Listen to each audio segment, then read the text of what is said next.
welcome back. Week 2 college football show. I'm Nick Roby. Barrett Black. Thanks for tuning back in with us. So week 1 just happened. We're recording this on Monday, so we haven't gotten to see the Notre Dame Louisville game. Yeah. But I think we kind of know what's going to happen there. So, Barrett, what were some big takeaways you had from week 1 until now? Yeah, so week 1 went mostly as we expected for the big guys. But I think that a couple takeaways for me were Jalen Hurts looks like a Heisman contender in that offense. It's a high-powered offense, and he did really well in it.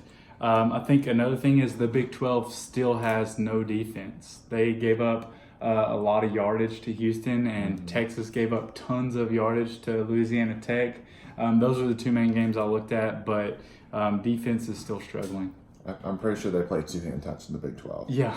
And first to 70 wins. Yes. No, those are good. I thought Jalen Hurts really balled out. I mean, honestly, he was more impressive than I was expecting. I was expecting a lot of run, some designed easy throws for him, but it was definitely a run-first offense. Yes. And how dynamic he was. And again, yes, it was Houston.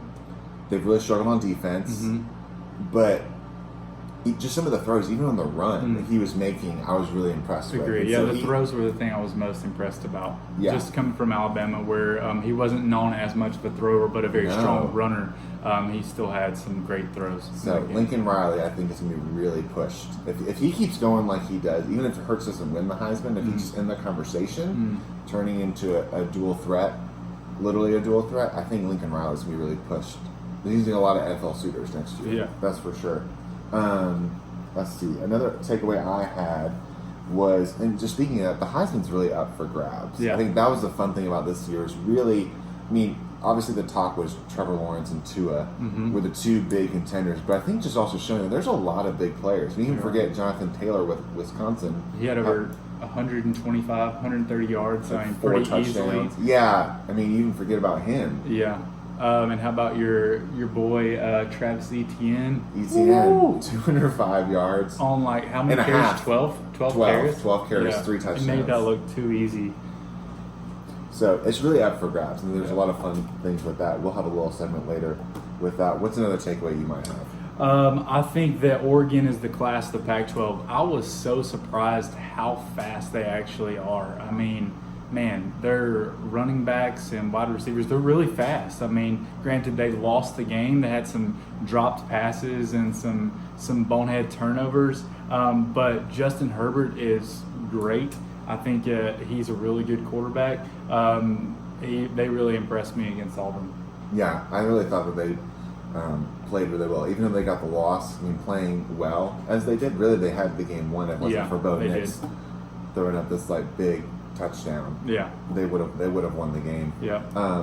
So speaking of quarterbacks too, my other takeaway is the transfer portal is very hit or miss. For the top players, it really seemed like it's worked out so far. In our extreme overreaction after one game, the transfer portal seems to work for some players. So you got Justin Fields with Ohio State. Seems like it's a good fit for him. Really just showing off his attributes really well. Yeah. Granted, they were playing Florida Atlantic, but just seeing what the potential's there. We talk about Jalen Hurts. Jalen Hurts has got a lot of potential there. But then you've got some other guys who struggled. You got the Tate Martell, who's beaten out twice, and now is trying to become a receiver at Miami, being out by a freshman. And then you've got guys like a Hunter Johnson, who did not play well. I was very underwhelmed.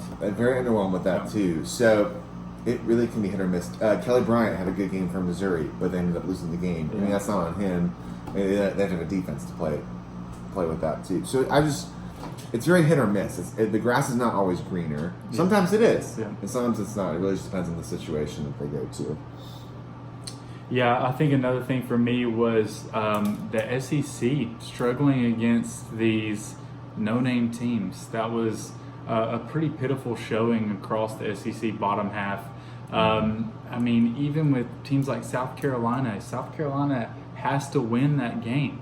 They're playing 3 giants this year in Clemson, Alabama, and Georgia, and they have expectations of winning at least one of those games and getting to a bowl and trying to be the second guy in the SEC East. I mean, you can't lose to North Carolina and expect to be number 2 in the SEC East. So the SEC really had struggles this week, and it was an embarrassment. Mm-hmm. Yeah, I really was kind of surprised by some of those of the second half teams in the conference that they really struggle, especially Tennessee. Yeah. But I think it also just goes to prove that just because you're in a conference doesn't mean that you're like always guaranteed these wins. For sure. And that conferences, we tend to judge conferences based off of the top couple teams, but then it's a whole array of teams that are all ebbing and flowing every week. And so that's been the ACC's problem, is that there hasn't been a team. The reason people consider it lower is because there's not another team with Clemson to bring it up the level. Whereas SEC, you've got Georgia, Alabama, obviously, and then you've got other people who kind of ebb and flow with that. So there we go with that. Another just thing is that it's going to be really interesting with the playoff picture too. I mean, Clemson and Bama are still the 2, but even just trying to think through these other teams, Texas was impressive to me. I think Sam Ehlinger is going to be really good this year. We've got Texas, got Oklahoma. So probably only one of those teams is making it. Yep. If Oregon wins out, they've got a shot to win. I mean, even though they did lose to Auburn. Yeah, but close neutral site game. Neutral site game, and it's an opener, and I don't think the committee is going to hurt them as much for playing that game. Yeah, I agree. And going for that. And then does the loser of the SEC title game make it too, if they have only one loss? So there's only 4 spots, Michigan and Ohio State. So it's going to be really fun to see how this all kind of plays out. Definitely. And so really, it's still very open, obviously, after week 1. Yep. All right, Barrett. Any other takeaways that I'm missing? Not really. I mean, obviously, it was week 1, sluggish starts for a lot of teams. I mean, Alabama went scoreless for the first quarter, which only happened one time last year, and that was against Georgia in the SEC championship game. Sluggish starts for a lot of teams being week 1. We'll expect to see some better starts in week 2. Yeah, I think that's the thing to remember, too, is that they don't get any preseason games or any kind of full game. They've only been scrimmaging against themselves. So it's really, it usually takes about a half for at least them to start becoming more like a picture of what they're going to look like. Exactly. And so I think that's the nice thing about these few weeks is you kind of get to ebb and flow and kind of feel out what are these teams going to be like and who are the real contenders too. So that's always the fun part about the beginning of the year. Another segment we wanted to talk about was bounce back. A team or player that we want to encourage, maybe think that there's an opportunity there, that the end of the world is not here after week 1. Yes. So Barrett, who is your bounce back? I'm going to have to say South Carolina, just like I mentioned a little bit before. I mean, I live in South Carolina. I don't typically cheer for the Gamecocks in any way, but I mean, they had big expectations for themselves this year. I've been listening to radio stations calling in and stuff, or people calling in talking about South Carolina. Jake Bentley's a senior. They're thinking, hey, we have a pretty solid offense. We've got a chance to upset one of the top 3 teams in the nation because they play Alabama, Clemson, and Georgia. And, I mean, that could really make this a wonderful season for them, especially since Will Muschamp doesn't really have any kind of signature win. I think he's lost to Clemson every year. And, I mean, they just lost a game that they had to win, to make it to a bowl or a decent bowl. Now their back's against the ropes, I mean, everybody's going to be expecting that Clemson, Alabama, and Georgia are automatic losses. That would put them at 4 losses for the season. 2 more, and you're barely making a bowl, if at all. So I'm going to say South Carolina, you can do it. Bounce back. Go out this week and put up the numbers you expect, get a win that you expect, and get yourself back on the road to beating one of those top teams in the nation like you planned on. Yeah, I think it's good. And the opportunity's still there. It's not like it was a non-conference game. So it's still wide open. Yeah. The tape's not written. Another hard thing for them, though, is Jake Bentley is just reported that he did break his toe. Yeah. So they're going to have a freshman backup in there. But yet again, it doesn't mean the end of the world. Yeah. You just take it one. I mean, it's very coach speak. 1 week at a time, one game at a time, that type of thing. Because my team is also in the SEC East, and so It's a fellow orange team, Tennessee. All right. We know, we've all heard about it. It's all been over. You know, Georgia State, and then also you had to pay them after the loss as well, which also hurts. But the year is not over. It was a non-conference game. There's still plenty to play for. They've got BYU this week. This is a great opportunity. Yeah. You know, the SEC East is wide open still. You know, you're playing for pride. Yeah. You're playing for the state of Tennessee, Peyton Manning, all these guys that have been there, and the opportunity's still there. We don't know. Yeah. I mean, this is a lot of just pundits and media people saying, like, okay, well, their season's over. What are you going to do? Like, this is the biggest loss ever. And people already questioning the coaching decision, you know, to hire Jeremy Pruitt. Right. I know I heard one tweet was like, seems like Tennessee should have hired any of the other 46 coaches that they interviewed before Jeremy Pruitt. Jeremy Pruitt's a great coach. You know, he's in his second season. Let's give the guy a chance. Yeah, and they're having to do a lot of rebuilding too. There's a lot of culture stuff that just takes time, especially with college ranks. And so that's the big thing, Tennessee. Just play BYU this week. Exactly. It's and not the whole if year. they can take BYU is a really good team outside the Power Five. And if you can beat them, then that's a good, that good feeling type win that can really get you back on, hey, we can have a good season. Yeah, at home, 1 week at a time, and we'll see what happens. But Tennessee, I think you can do it. So there we go with that. Okay, last thing before we do our picks for week 2. So Barrett, we've had a lot of people starting out their Heisman case, the Heisman pageant, as some might say. Who would you say is the front runner for the Heisman for you right now, if you had to pick today? If I had to pick today, strictly based on numbers, right? So that's how I would do it. Based on numbers, Jalen Hurts. Jalen Hurts had the best numbers. I mean, the dude lit it up. 508 yards, 6 touchdowns responsible for, 3 on the ground, 3 in the air, and I think he was 20 for 23. The dude was a stud. But I would say Tua was really close with him. You know, Tua, I think, missed 3 passes maybe, had 3 or 4 touchdown passes. He had over 300 yards passing. It was a really good game for him. But Jalen would have to take it by the numbers this week.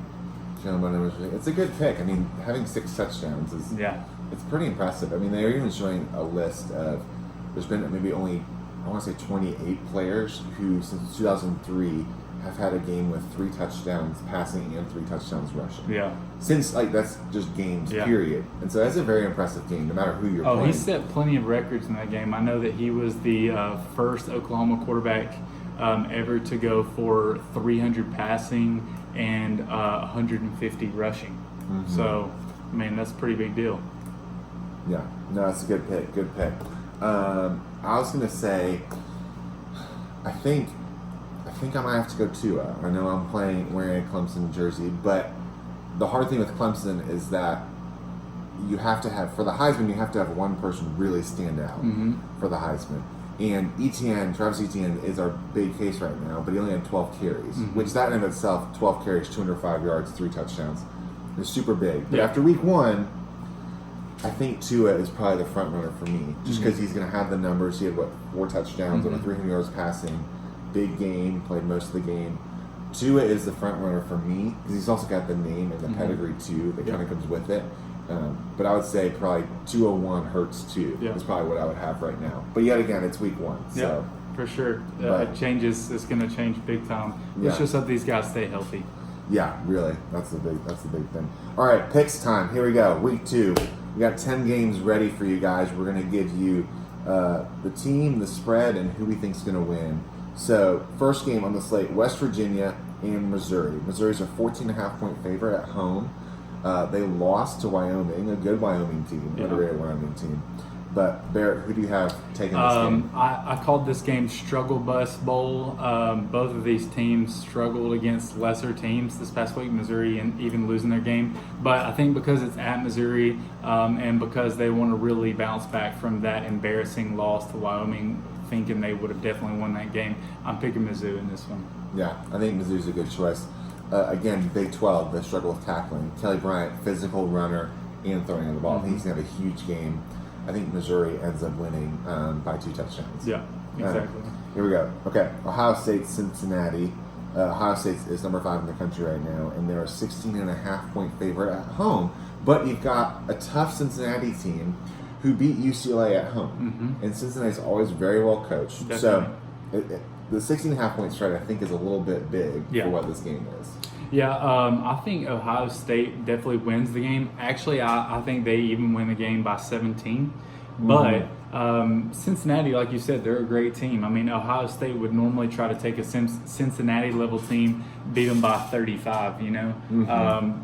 But I think that they're going to struggle because Cincinnati, they went out, they took care of business at UCLA. They're never a pushover. They're both there in Ohio. It's kind of a little rivalry going on between the players for sure. But Ohio State, Justin Fields, man, he's electric. Yeah, he's a great player. Yep. I've got Ohio State as well, but I think it's going to be one of those. I think Fields is going to struggle a little bit. He might turn the ball over once or twice. It'll be a little bit close in the second half, but Ohio State will pull away. They've just got too much talent. So I've got Ohio State winning, end up winning big. Okay, we've got Syracuse on the road at Maryland. Syracuse won at Liberty, which I don't even know if you saw this, but Hugh Freeze is the new coach at Liberty. Yeah, oh my gosh. And he coaching from the press box. From the press box after back surgery. That was crazy. You'll never see anything like that. You'll never see anything like that in college casually, football. just like... He's in a hospital bed coaching from the press box. It's ridiculous. Yeah. It's ridiculous. Literally coaching from his couch. Yeah. Like that's you can't even make this up. It's crazy. So I think Syracuse is gonna win this game. They're very well coached. Dino Babers.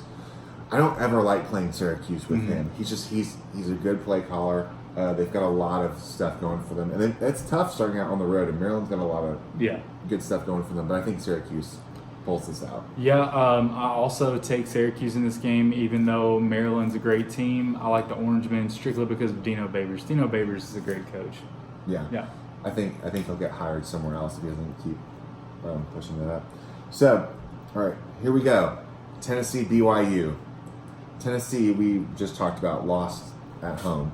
And BYU lost a tough game with Utah in the rivalry game. Tennessee's a 3-point favorite at home. Barrett, who do you have in this game?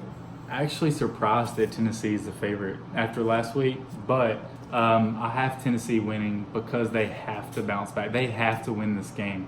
BYU is going to be tough. Just like you said, they played Utah pretty well, and Utah's a great team. Utah's a much better team than Tennessee is right now, but they need this win. So I'm picking Tennessee to take it. Yeah, I think Tennessee got the 3-point automatic favorite because they're at home. Yeah. If this game was on the road, I would not pick Tennessee. But it's at home, again, at Neyland Stadium. BYU is coming from Utah, change in time zone, earlier kickoff.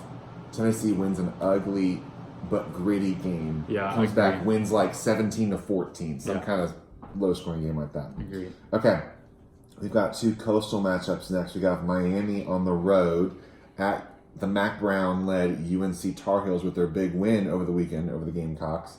Miami opens up at a 6.5-point favorite on the road. Yeah.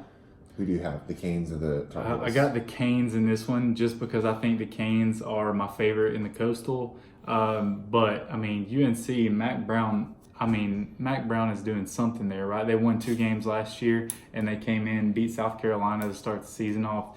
I think Miami takes it, though. Yeah, I think Miami will take it. I was really impressed with UNC. Let's put it that way. I was really impressed with UNC. They don't have the talent that's there that they would need to compete.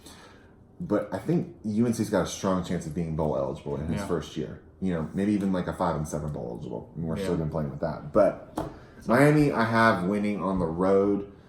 They just have too much talent. Their defense is going to suffocate freshman quarterback Howell. But it's going to be a hard-fought game, and I think it's going to be fun to watch. But I have Miami winning on the road. All right, we've got Nebraska, number 24 Nebraska, on the road at Colorado. Nebraska barely escaped against South Alabama due to special teams and defense.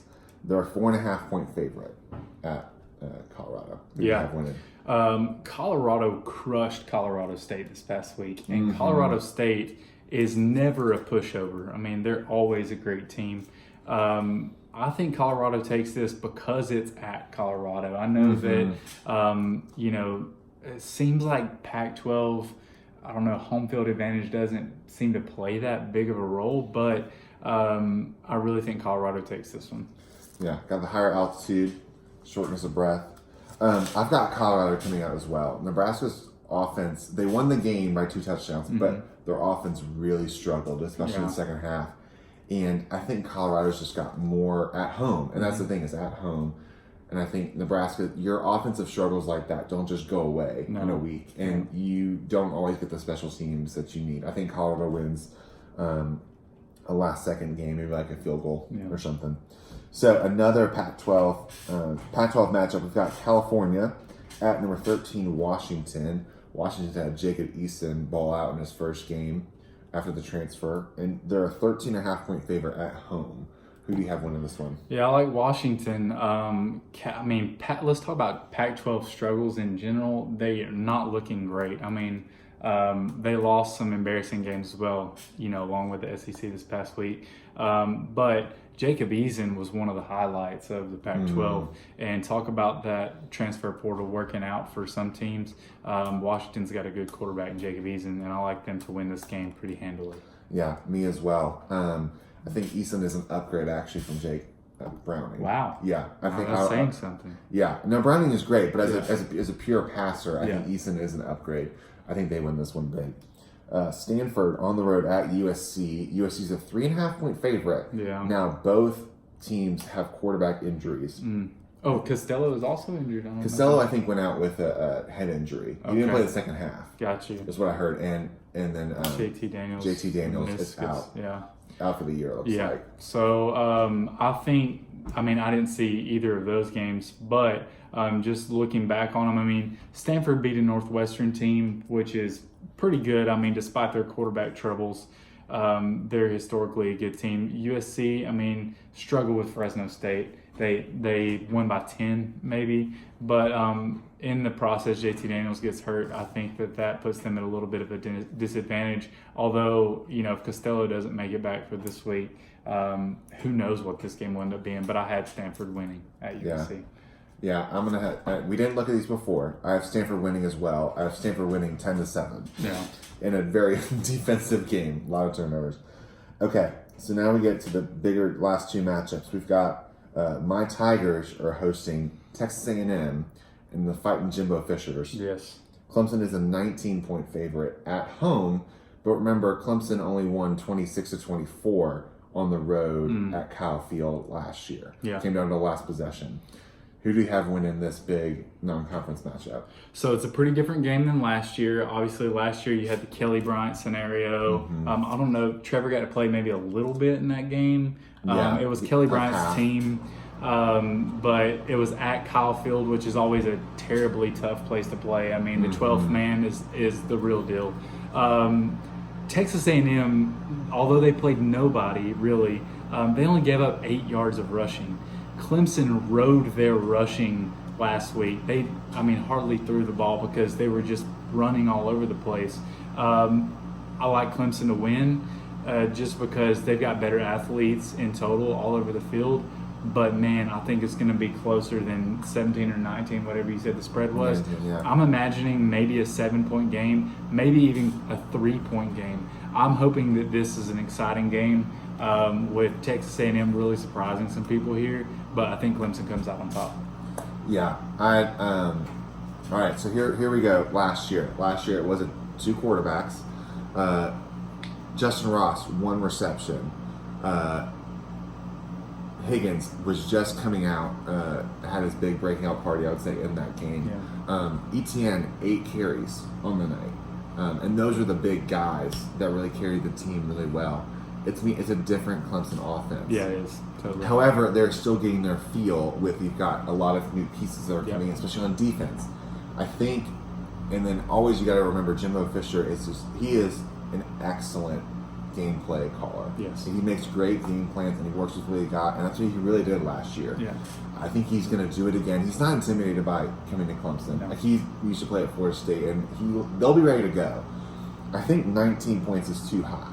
Yeah. I have the Tigers winning. I think they'll end up winning by 2 touchdowns, but it'll be close, and then they'll score 1 late to really kill it. Yeah. ETN maybe a 20-yard run, and they'll take the game. But as a Clemson fan, I'll feel better in like late second half after sure. we've got a couple. I'm going to touchdowns. enjoy the game either way. It's going to be a stressful good game for me. Yeah, it's going to be a good game to watch. Yeah. All right, the marquee matchup of the weekend, college game day. LSU Tigers versus the Texas Longhorns, number 6 versus number 10. Yeah. Probably you could say the biggest matchup of the year so far. Yeah, for sure. You've got strong defense versus Sam Ehlinger and the powerful Texas offense. Yeah. Who do you have taking this big non-conference game? Oh, man. This is an exciting game. This is the type of games you like to see in the beginning of the season. Power conference versus power conference. Big team in the power conference versus big team in the power conference.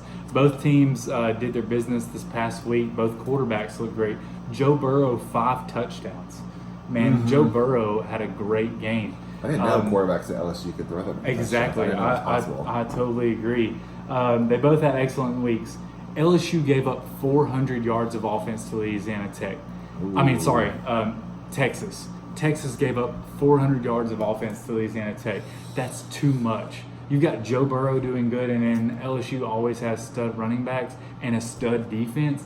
Ehlinger's going to score points. Texas is going to be able to put points on the board. They've got great receivers. I mean, he's got a lot of help around him, but you can't give up that many points. High-scoring game, but I think LSU comes out. They make the stop when they need to make the stop. Even though it's at Texas, it's going to be hard to play there, but it's really only one state away, a few hundred miles. That's going to be a great game, and I think LSU takes it. That's a good pick. So, I mean, obviously, the big matchup in this game is the LSU defense versus the offense of Texas. I mean, obviously, it's very heavy with Sam Ehlinger as the leader of that team. Night game at Texas. If this was at LSU, we're talking about a whole different dynamic. But I think that's a huge advantage for Texas having this at home. Joe Burrow was kind of back and forth last year. Yeah. There was never like a saying like, okay, this is like their legit next guy. LSU has been searching for their next quarterback for a long time. Last week he had a great game, but I think the slipper falls off of Jeff Burrow. I think he makes a couple key mistakes. The Texas defense bends a lot, but they don't break. Yeah. I've got Texas winning in a shootout, winning a close game, but I've got the Longhorns winning it out. Awesome. So, Looking forward to it. Yeah, all right. Well, there you go. Another exciting weekend coming up. So thank you for listening. Remember to share, subscribe on YouTube. We're on Twitter, Instagram, Facebook, all of your socials. So just share with your friends. So thank you very much. But for now, we're signing off. See you guys next week.